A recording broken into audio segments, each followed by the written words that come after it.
Kita optimis sahabat yang pernah bersentuhan langsung dengan COVID-19, baik yang sekarang menjalani isolasi mandiri, karantina, penyintas, atau yang sudah berbagi menjadi donor plasma konvalesen. Senin sampai Sabtu jam setengah 9 pagi dan setengah 5 sore. Mau berbagi cerita optimis juga, hubungi di WhatsApp di 0811 309 1009.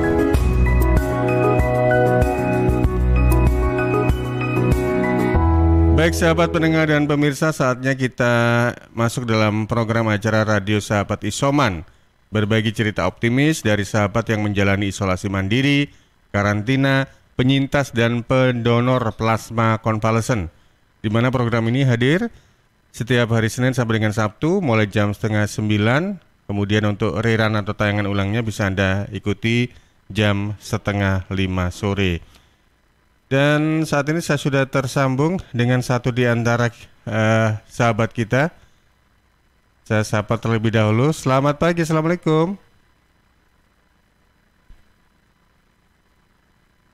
Alhamdulillah, belum nyambung kayaknya ya.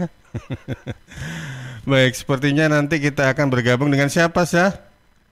Arliza. Arliza, beliau ini selaku?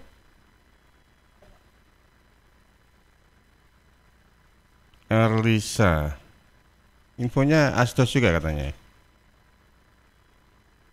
Oke, sambil menunggu sambungan dengan Mbak Arliza yang sepertinya masih ada kendala komunikasi. Oke, sambil kita coba untuk terhubung dengan beliau. Ini saya cek dulu datanya. Iftita Arliza Hana Maulaya. Oh, mahasiswi. Jadi Mbak Arliza panggilannya ya, namanya bagus ya. Iftitah Arliza Hana Maulaya. Luar biasa ini. Sudah tersambung dengan Mbak Arliza. Assalamualaikum Mbak Arliza. Waalaikumsalam. Masya Allah, luar biasa. Terima kasih sudah join ya Mbak Arliza ya. Ini saya dapat bocoran sedikit nih. Sekarang masih mahasiswi sepertinya ya. Padahal kalau saya lihat face-nya ini sebenarnya lebih cocok masih sekolah SMA ini. Masih baby face gitu ya. Luar biasa. Ini sekolah kuliah di mana Mbak Arliza? Di UIN Sunan Ampel Surabaya. UINSA. Ambil fakultas apa? Ya. Kalau fakultasnya dakwah dan komunikasi, jurusannya ilmu komunikasi. Oh, jurusannya Ilkom, ilmu komunikasi. Nah, kalau ilmu komunikasi itu kan identik dengan orang yang cerdas, berwawasan, dan ya boleh dibilang pinter ngomong gitu ya. Tapi bukan berarti pinter nyinyir. Kalau nyinyir itu kesannya negatif. Mbak Arliza, sekarang masih isoman atau sudah selesai nih? Hari terakhir isoman. Oh, sekarang hari terakhir. Berarti praktis sudah berapa hari dari mulai pertama kali isoman?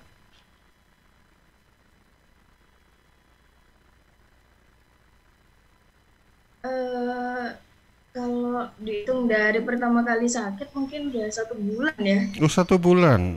Relatif lama gitu ya. Ya. Tapi Karena ya. ada sakitnya itu. Oh, ada sakitnya. Ya, mudah-mudahan lekas sembuh karena ini hari terakhir. Tetap semangat gitu ya Mbak Arliza ya.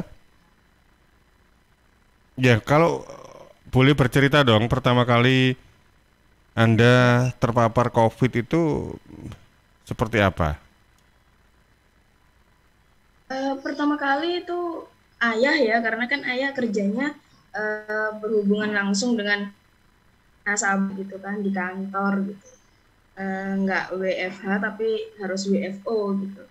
Jadi sepulang ayah dari kantor itu ngeluh batuk gitu, batuk terus ngeluh badannya nggak fit, nggak enak gitu. Dipaksakan tetap masuk, besoknya tetap masuk kerja. Nah malamnya itu baru ngerasa meriang, panas tinggi gitu. Terus dikira hanya masuk angin biasa gitu. Minta pijet, minta obat ke klinik gitu. gitu, ke klinik dekat rumah. Besoknya nular ke mama. Jadi dalam jangka waktu 1 kali 24 jam itu langsung nular ke mama juga langsung sakit. Baru setelah mama sakit itu 1 minggu kemudian baru saya yang tumbang gitu, baru saya yang ngerasa gak enak badan. Jadi panas tinggi, jadi waktu itu panas yang saya derita itu sampai 39,5. Wow, Itu panas tinggi, panas jadi sekali sampai itu ya. menggigil juga. Gitu. Ya. Terus malamnya baru ngerasa sesak nafas. Gitu, sesak nafas, nggak bisa nafas gitu kan. Dan di situ kondisinya orang rumah, ayah, mama sudah nggak bisa bangun juga gitu di rumah. Akhirnya tanggal 21 malam dirujuk ke rumah sakit Islam Siti Hajar. Di situ baru mulai perawatannya. Siapa? Mama, papa, atau ini Arlisa sendiri yang di rumah sakit? Semua.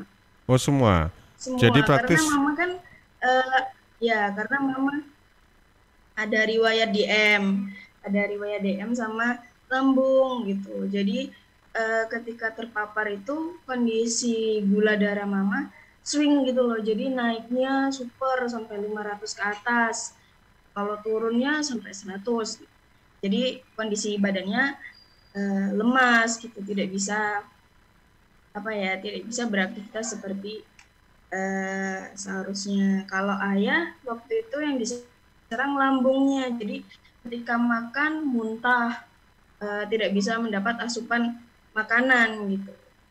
Kalau sayanya saturasi oksigennya rendah. Jadi waktu pertama kali dirujuk ke rumah sakit Islam Siti Hajar itu saturasi saya sampai 84 waktu itu.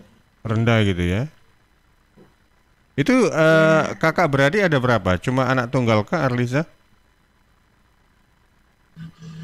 Ada adik saya, tapi adik waktu waktu keluarga terpapar itu lagi di pondok posisinya, jadi nggak di rumah. Yang di rumah hanya saya dan Mas. Baik, jadi praktis kalau yang di sehari-hari di rumah itu ada ayah, mama, sama Arlisa sendiri ya. Kalau adik di pondok gitu ya. Jadi cuma 3 orang lah ya. Iya. Baik, gejala awalnya beda-beda. Kalau ayah seperti yang disampaikan tadi, pertama kali pusing, terus batuk, kemudian demam. Kalau mama beda lagi, batuk. Kalau Arlisa batuk juga. Kalau Arlisa, kalau mama juga begitu. Ya, kalau saya tuh panas. Panas. Hanya panas sama sesak. Baik. Dan kalau memang sudah terpapar begitu ya, ketika ayah kena duluan, kemudian mama dan Arlisa, fase-fase terberat kurang lebih selama 1 bulan ini, dan ini merupakan hari terakhir isoman, itu di hari ke berapa, Kak Arlisa?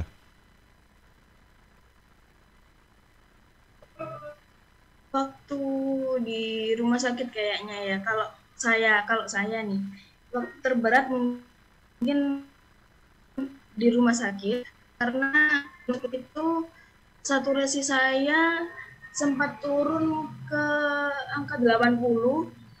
Jadi sesak nafas walaupun sudah diberi oksigen itu tetap ngerasa masih sesak gitu kan. Terus waktu di rumah sakit itu juga nggak bisa makan. Jadi asupan makanan itu baik makanan maupun minuman itu nggak bisa masuk gitu. Ketika nyoba makan 1 sendok udah langsung muntah. Jadi di situ mungkin masa-masa kritisnya kali ya. Jadi nggak bisa dapat asupan makanan, terus badan ngerasa sakit semua dan sesak nafas juga. Jadi waktu itu saturasi oksigen nggak bisa naik ke angka normal. Angka normalnya kan 95. Nah, waktu itu saturasi oksigen saya hanya mentok sampai 90, kadang 88. Iya. Dan sekarang isoman di rumah atau isolasi di rumah atau di rumah sakit? Ini sekarang di rumah, Udah, tanggal 4 kemarin diperbolehkan pulang dari rumah sakit. karena kondisinya sudah mulai better atau lebih baik gitu ya. Ya, benar. Kalau ayah sama mama gimana? Ayah mama juga sama karena eh, mama sama ayah pemulihan pemulihan dirinya lebih cepat daripada saya. Jadi waktu di rumah sakit itu ayah sama mama sudah jauh lebih baik, tapi sayanya masih drop. Jadi makanya baru boleh pulang itu tanggal 3 malam, tanggal 3 Agustus malam. Baru keesokan harinya ke Arlisa ya. Iya. Oke, baik. Kalau dari pengalaman yang selama hampir 1 bulan ini terpapar COVID-19 dan juga ini mungkin sebagai apa ya istilahnya boleh dibilang untuk teman-teman supaya tetap care, waspada dan juga jangan abai terhadap protokol kesehatan dan sebagainya. Itu apa yang bisa di-share oleh Kak Artisa ini? Mungkin dari sisi apa itu? Pakai maskernya kah atau sudah jarang-jarang keluar rumah kah atau bagaimana? Ya, kalau pesan saya sebagai seorang penyintas COVID-19 ya, bagi teman-teman mungkin seperti dirinya harus diperhatikan lagi. Jadi kalau memang tidak ada keperluan yang mendesak, tidak usah keluar rumah dulu. Kalau memang harus keluar, harus dia hand sanitizer, masker yang lebih, gitu kan. Ketika pulang ke rumah harus cuci tangan, bajunya harus langsung dicuci, mandi, karena ketika sudah terpapar COVID-19 itu keadaan diri sudah tidak sama lagi seperti sebelum terpapar. Iya, dan kita itu baru betul-betul menyadari nikmat sehat itu memang luar biasa ketika kita merasa sakit gitu ya. Jadi Ya, sakit itu benar. apapun rasanya nggak enak. Tapi omong-omong sebelumnya sudah vaksin belum ini Kak Arlisa? Belum, waktu itu masih ngantri di puskesmas kan, dekat rumah sini, puskesmas daerah rumah itu masih dalam antrian vaksin gitu. Tapi belum waktunya vaksin, saya sudah terpapar lebih dulu. Tapi untuk yang mereka yang terpapar COVID ini yang akhirnya sudah mulai boleh pulang, disarankan untuk vaksin nggak sih atau tunggu benar-benar pulih dulu kalau kata dokter? Ya, kalau dokter bilang bisa langsung vaksin sih kalau untuk yang habis terpapar ini bisa langsung vaksin, nggak perlu menunggu 30 hari setelah dinyatakan negatif, nggak perlu. Jadi bisa langsung vaksin. Baik, jadi memang harus vaksin dan nggak perlu nunggu-nunggu lama gitu ya? Ya, vaksin penting ya mungkin buat apa pertahanan imun juga supaya keadaan kondisi badan ini bisa lebih memerangi virus. Kalau misalkan setelah vaksin terus terpapar, itu mungkin gejalanya nggak akan parah seperti yang sebelum vaksin gitu kan. Yang belum vaksin gitu, kayak saya yang belum vaksin itu kan sampai saturasi oksigen yang rendah sekali, sesak nafas, bahkan ada yang sampai meninggal dunia gitu. Mungkin karena kondisi imun dan kondisi imun dalam tubuh itu mungkin belum bisa apa ya menanggulangi virus tersebut gitu loh, karena belum adanya vaksin dalam tubuh mungkin. Iya, karena di sisi lain juga kita itu apalagi yang muda-muda nggak boleh abai gitu ya kan. Mungkin mungkin di awal kita bukan termasuk saya karena saya sudah di atas muda ini berarti apa? Muda-muda. Jadi seperti usia-usia Kak Arlisa ini kan kadang-kadang sih mungkin ada yang mereka yang berpikiran alah saya kan masih muda, imun saya masih kuat. Jadi ngapain juga harus patuh-patuh terhadap prokes. Tapi ya buktinya banyak di antara teman-teman anak-anak muda, adik-adik muda ini yang juga kena COVID akhirnya masuk rumah sakit juga ini ya. Nah, itu salah sih kalau menurut saya seperti itu, karena virus ini tuh nggak mengenal kita tua, muda, atau apa namanya masih kecil, semua bisa kena. Yang muda seperti saya saja, menurut saya tingkat apa ya kesembuhan waktu itu dokter dan perawat yang di rumah sakit itu sempat bilang bahwa banyak pasien dengan kondisi seperti saya ini yang meninggal dunia gitu loh. Yang masih muda juga banyak yang meninggal dunia. Jadi saya sarankan ke teman-teman, aduh, benar-benar jaga protokol kesehatan. Ya. Masker jangan lupa.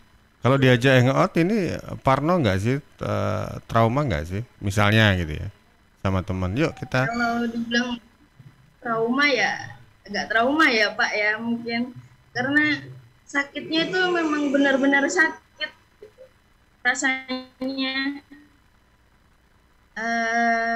Setelah sembuh saja, sekarang aja saya masih ada susah nafasnya gitu, masih sering nggak bisa beraktivitas seperti yang dulu, jalan Nah, itu yang perlu sedikit saja sudah didengar oleh teman-teman nafas. yang seumuran gitu ya. Jadi yang muda, karena virus ini juga tidak memandang usia, gender, muda, tua gitu, rentan terhadap resiko terpapar COVID-19. Jadi harus betul-betul hati-hati dan juga patuh terhadap protokol kesehatan. Ketika pulang ke rumah, ada advice nggak atau pesan dari dokter saat pemulihan di rumah, ini apa yang harus dilakukan atau minum apa biar cepat pulihnya gitu? Disarankan minum air hangat ya. Disarankan minum air hangat setiap hari. Air putih? Kalau bisa setiap, ya air hangat. Air putih atau air yang dicampur? Putih hangat. Oh, putih hangat. Oke. Terus? Ya, air putih hangat. Disarankan untuk berjemur setiap jam 9 sampai jam 10. Berjemur, lalu kalau saya pribadi disarankan untuk ini ya, olahraga ringan. Karena saya kan ada sesak nafasnya, ada infeksi paru-parunya. Jadi untuk menormalkan kinerja paru-paru seperti sebelumnya ya, itu tadi kayak gerakan tangan, terus olahraga ringan supaya nafasnya lebih panjang lagi. Durasi berapa menit? Kalau durasi ya sekuatnya. Semampunya. Jadi gitu kalau ya. hanya kuat 30 menit ya. Yang penting tubuh ini kita istilahnya kita kondisikan untuk aktif bergerak begitu ya, biar sehat dan bugar begitu ya Kak Arlisa ya. Ya benar. Terus karena saya ada ini tadi ya, infeksi paru-parunya ya, itu disarankan uap air panas. Jadi uap air panas tadi itu ditetesi minyak kayu putih gitu, lalu uapnya dihirup. Dihirup di hidung. Dihirup di hidung, kemudian diapakan? Didiamkan dulu atau langsung dikeluarkan lewat mulut atau dari hidung juga? Dihirup langsung dikeluarkan lewat mulut. Itu untuk memperlonggar ini ya, indera rongga-rongga hidung kita dan juga membuat lapang paru-paru mungkin gitu ya. Baik. Luar biasa. Ini tetap semangat dan sehat selalu ini Kak Arlisa. Salam juga untuk keluarga, semoga bisa sehat kembali, pulih kembali dan juga beraktivitas seperti biasa. Terakhir ada yang mungkin ingin disampaikan ini Kak Arlisa, bagi teman-teman yang saat ini mungkin lagi isoman, lagi kena COVID, atau mungkin juga sebagai warning lah istilahnya untuk kita yang belum pernah kena COVID ini, hati-hati gitu loh. Monggo Kak Arlisa. Ya, untuk yang belum terpapar, jangan sampai terpapar, jaga kesehatan, jaga imun, tetap patuhi protokol kesehatan. Kalau tidak ada keperluan yang mendesak, jangan keluar. Karena rawan sekali, karena kita kan nggak pernah tahu orang yang ketemu kita di luar itu terpapar juga atau tidak. Jadi sayangi diri dan keluarga, karena rasanya sangat gak enak ketika terpapar itu. Dan untuk teman-teman yang lagi isoman, tetap semangat, tetap jaga imunnya, jangan lupa berjemur karena itu penting.